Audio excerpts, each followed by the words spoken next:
ಭಾರತೀಯ ಜನತಾ ಪಾರ್ಟಿ ಮಂಗಳೂರು ದಕ್ಷಿಣ ಮಂಡಲದ ವತಿಯಿಂದ ವಿಬಿಜಿ ರಾಮ್ಜಿ ಕಾಯ್ದೆ ಪರ ಜನಜಾಗೃತಿ, ಭ್ರಷ್ಟಾಚಾರ ಮುಕ್ತ ಆಡಳಿತಕ್ಕಾಗಿ ಬೃಹತ್ ಕಾಲ್ನಡಿಗೆ ಜಾಥಾ.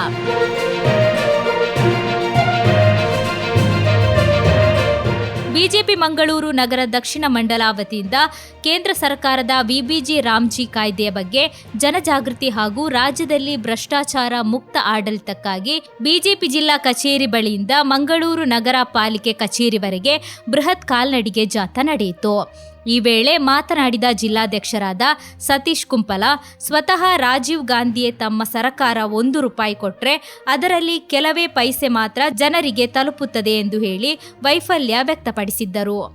ಆದರೆ ಈಗ ಒಂದೇ ₹1 ಭ್ರಷ್ಟಾಚಾರಕ್ಕೂ ಆಸ್ಪದವಿಲ್ಲದೆಯೇ ನರೇಂದ್ರ ಮೋದಿ ಸರ್ಕಾರ ಆಡಳಿತ ನಡೆಸುತ್ತಿದೆ. ಅದರ ಮುಂದುವರಿದ ಭಾಗವೇ ವಿಬಿಜಿ ರಾಮ್ಜಿ ವಿಧಿ ಇಲ್ಲದೆ ಕಾಂಗ್ರೆಸ್ ವಿರೋಧ ಮಾಡುತ್ತಿದೆ ಅಷ್ಟೇ ಎಂದರು.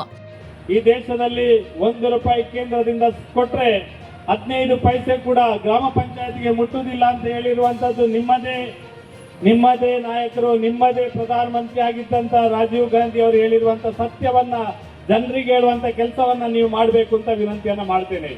ನಂತರ ಮಾತನಾಡಿದ ಶಾಸಕ ವೇದವ್ಯಾಸ್ ಕಾಮತ್, ವಿಬಿಜಿ ರಾಮ್ಜಿ ಕಾಯ್ದೆ ಮೂಲಕ ಬಡವರಿಗೆ ದುಡಿಯಲು ಹೆಚ್ಚಿನ ಅವಕಾಶ ನೀಡಿದರೂ ಕಾಂಗ್ರೆಸ್ಸಿಗರು ವಿರೋಧಿಸುತ್ತಿದ್ದಾರೆ ಎಂದರೆ ಅವರ ಉದ್ದೇಶ ಬೇರೆ ಏನೋ ಇದೆ. ದುಡಿಯುವ ದಿನವನ್ನು 100ರಿಂದ 125ಕ್ಕೆ ಏರಿಸಿದ್ದು ತಪ್ಪ. ಇದರಿಂದ ಕಾಂಗ್ರೆಸ್ಸಿಗೆ ಏನು ತೊಂದರೆ? ಬಡಜನರ ಅಭಿವೃದ್ಧಿಗಾಗಿರುವ ವಿಬಿಜಿ ರಾಮ್ಜಿ ಯೋಜನೆ ವಿರುದ್ಧ ಸುಳ್ಳು ಸುದ್ದಿ ಹಬ್ಬಿಸುವ ಕಾಂಗ್ರೆಸ್ಸಿಗರನ್ನು ನಂಬದಿರೋಣ. ಮನ್ರೇಗಾ ಹೆಸರಿನಲ್ಲಿ ಸಾವಿರಾರು ಕೋಟಿ ಭ್ರಷ್ಟಾಚಾರವಾಗಿದೆ. ಇನ್ನು ಮೇಲೆ ಅದಕ್ಕೆ ಅವಕಾಶವಿಲ್ಲದಿರುವುದೇ ಕಾಂಗ್ರೆಸ್ಸಿಗರ ಅಸಹನೆಗೆ ಕಾರಣವಾಗಿದೆ. ಈ ಕಾಂಗ್ರೆಸ್ ಸರ್ಕಾರದ ದುರಾಡಳಿತದಿಂದ ಜನರು ರೋಸಿ ಹೋಗಿದ್ದು, ಈ ಖಾತಾ ಸಿಗದೆ ಜೈಲ್ ಜಮಾರ್ನಿಂದ ಜನರು ತೊಂದರೆ ಅನುಭವಿಸುತ್ತಿರುವಾಗ, ಕೆಂಪು ಕಲ್ಲು ಮರಳು ಸಿಗದೆ ಒದ್ದಾಡುತ್ತಿದ್ದಾಗ ಈ ಕಾಂಗ್ರೆಸ್ನವರು ಪಾದಯಾತ್ರೆ ಮಾಡಿದ್ರ? ಪ್ರಿಯಾಂಕ್ ಖರ್ಗೆ ನಮ್ಮ ಕರಾವಳಿ ಬಗ್ಗೆ ಹೇಳಿಕೆ ನೀಡುವ ಮೊದಲು ಅವರ ಜಿಲ್ಲೆಗಿಂತ ನಮ್ಮ ಈ ಭಾಗ ಎಷ್ಟು ಮುಂದುವರಿದಿದೆ ಎಂಬುದನ್ನು ತಿಳಿದುಕೊಳ್ಳಲಿ. ಐಟಿ, ಶಿಕ್ಷಣ, ಆರೋಗ್ಯ ಕ್ಷೇತ್ರಕ್ಕೆ ಈ ಭಾಗ ನೀಡಿದ ಕೊಡುಗೆಯನ್ನು ಅರಿಯಲಿ ಎಂದರು.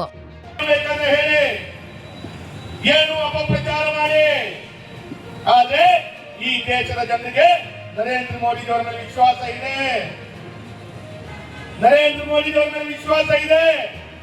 ಅದಕ್ಕಾಗಿ ಅವರು ಪುನರಪಿ ಮತ್ತೆ ಹೇಳ್ತಾರೆ, ಈ ದೇಶ ಸುರಕ್ಷಿತರ ಕೈಯಲ್ಲಿರಬೇಕು, ಈ ದೇಶ ಭ್ರಷ್ಟಾಚಾರದ ರಹಿತವಾದಂತಹ ವ್ಯಕ್ತಿಗಳ ಕೈಯಲ್ಲಿರಬೇಕು, ಈ ದೇಶವನ್ನ ಮುನ್ನಡೆಸುವರು ಪಾರದರ್ಶಕವಾದಂತಹ ಆಡಳಿತವನ್ನ ಕೊಡಬೇಕು.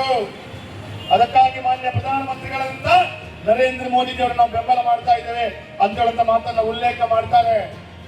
ಪ್ರಮುಖರಾದ ರಮೇಶ್ ಕಂಡೆಟ್ಟು, ರಮೇಶ್ ಹೆಗ್ಡೆ, ಲಲ್ಲೇಶ್ ಕುಮಾರ್, ತಿಲಕ್ ರಾಜ್ ಕೃಷ್ಣಪುರ, ಪೂರ್ಣಿಮಾ ಎಂ, ಸಂಜಯ್ ಪ್ರಭು, ಶಾನ್ವಾಸ್, ಜಗನ್ನಾಥ್, ಸುಧೀರ್ ಶೆಟ್ಟಿ ಕಣ್ಣೂರು, ನಂದನ್ ಮಲ್ಯ, ವಸಂತ್ ಜೆ ಪೂಜಾರಿ, ರವಿಶಂಕರ್ ಮಿಜಾರ್, ನಿತಿನ್ ಕುಮಾರ್, ವಿಜಯ್ ಕುಮಾರ್ ಶೆಟ್ಟಿ, ಅಶ್ವಿತ್ ಕೊಟ್ಟಾರಿ, ರಾಜ್ಗೋಪಾಲ್ ರೈ, ನಿಕಟಪೂರ್ವ ಪಾಲಿಕೆ ಸದಸ್ಯರುಗಳು, ಬಿಜೆಪಿ ಮುಖಂಡರು, ಕಾರ್ಯಕರ್ತರು, ಸಾರ್ವಜನಿಕರು ಉಪಸ್ಥಿತರಿದ್ದರು. ನರೇಂದ್ರ ಮೋದಿ ಅವರ ಕಲ್ಪನೆ, ಈ ಕಾರ್ಯಕ್ರಮಕ್ಕೆ ಕಾಂಗ್ರೆಸ್ನವರು ಅಡ್ಡಿಪಡಿಸುವುದು ಎಷ್ಟು ಸರಿ? ನರೇಗಾ ಯೋಜನೆ ಎಂಬ ಹೆಸರಿನಲ್ಲಿ ಸರ್ಕಾರ ಈ ಹಿಂದೆ ನರೇಗಾ ಎಂಬ ಹೆಸರಿನಿಂದ ಕೋಟ್ಯಾಂತರ ಜೇಬಿಗೆ ಇಳಿಸುವಂತ ಹಣದ ಮೌಲ್ಯ ಎಷ್ಟಿರಬಹುದು ಅಂದಾಜಿಸಬಹುದಾ? ಈ ಕಾರ್ಯಕ್ರಮಕ್ಕೆ ಬದಲಾಗಿ ಈ ನರೇಗಾದಲ್ಲಿ ಆಗಿರುತ್ತಿರುವಂತಹ ಅವ್ಯವಹಾರವನ್ನು ಗಮನಿಸಿ ಸಹಿಸಿಕೊಳ್ಳದಾಗಿರುವಂತಹ ಪ್ರತಿಭಟನೆ ಇರಬಹುದು. ಕಾಂಗ್ರೆಸ್ನವರು